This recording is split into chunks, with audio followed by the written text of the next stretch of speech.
हिंगोली जिल्ह्यातील शेनगाव तालुक्यातील हत्ता येथे गोपाल गोशाळा आहे।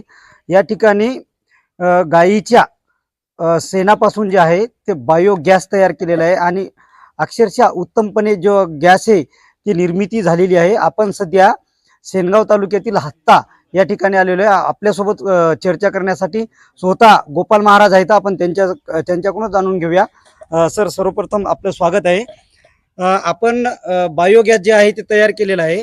कशा प्रकारे गॅस तयार झालेला आहे आणि सध्या तुमच्याजवळ जिवंत गॅस जे आहे ते उपलब्ध आहे, याची प्रक्रिया कशी आहे ते आपल्याला थोडक्यात माहिती आहे? माझं नाव शिवाजीराव धोंडबराव गडदे, गोपाल गोशाळा हत्ता, तालुका शेनगाव, जिल्हा हिंगोली। मी गोशाळेचा अध्यक्ष आहे। गेल्या 15-16 वर्षापासून ही गोशाळा चालवतो आणि अशामध्ये शेणावर काहीतरी आपण करावं म्हणून आपण या बायोगॅसकडे वळलो आणि आज गॅस अतिशय सुंदर चाललेला आहे। या गॅसचं वैशिष्ट्य असं आहे, गॅसमधून जर बाहेर स्लरी बाहेर पडली तर ती आपल्या शेतासाठी पण कामी यायली। शेतासाठी ती उत्तम दर्जाचं खत बाहेर आहे। म्हणजे शेण हे सर्व या समस्याचं शेणानं निवारण होत आहे आणि म्हणून आम्ही याच्याकडे वळलोय। अतिशय सुंदर हा गॅस चालू आहे। या गॅसचा हेतू एवढाच आहे की पर्यावरणाचं रक्षण हो, जे झाडं तोडणं चालू आहे ते थांबलं पाहिजे आणि या गॅसवरचा स्वयंपाक अति उत्तम दर्जाचा होतो, स्वादिष्ट होतो।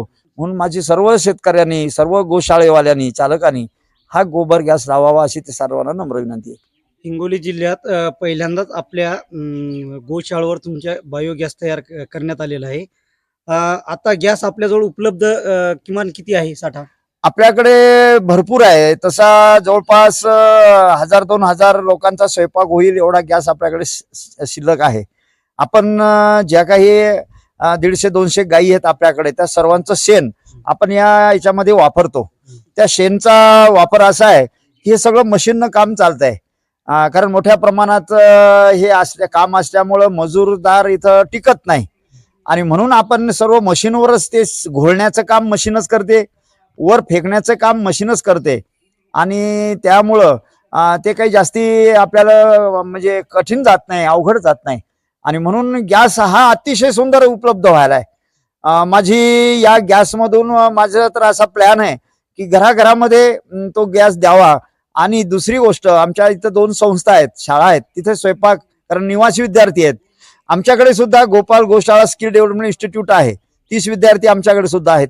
मग त्यांचा स्वयंपाक, यांचं आता आपण पाहतो सध्या गॅसचा तुटवडा सर्व भारतामध्ये चालू आहे, हाहाकार चालू आहे। याच्यामधून कुठेतरी आपण हा पर्याय व्यवस्था आपल्या ठिकाणी आपण केलेली आहे आणि ती अतिशय सुलभ आहे, कमी खर्चाची आहे आणि सर्वांना करण्यासारखी आहे। आपल्या हिंगोली जिल्ह्यामध्ये अनेक गोशाळा आहेत, कोणत्याही गोशाळेवर असा बायोगॅस उभारण्यात नाही आलेला आहे।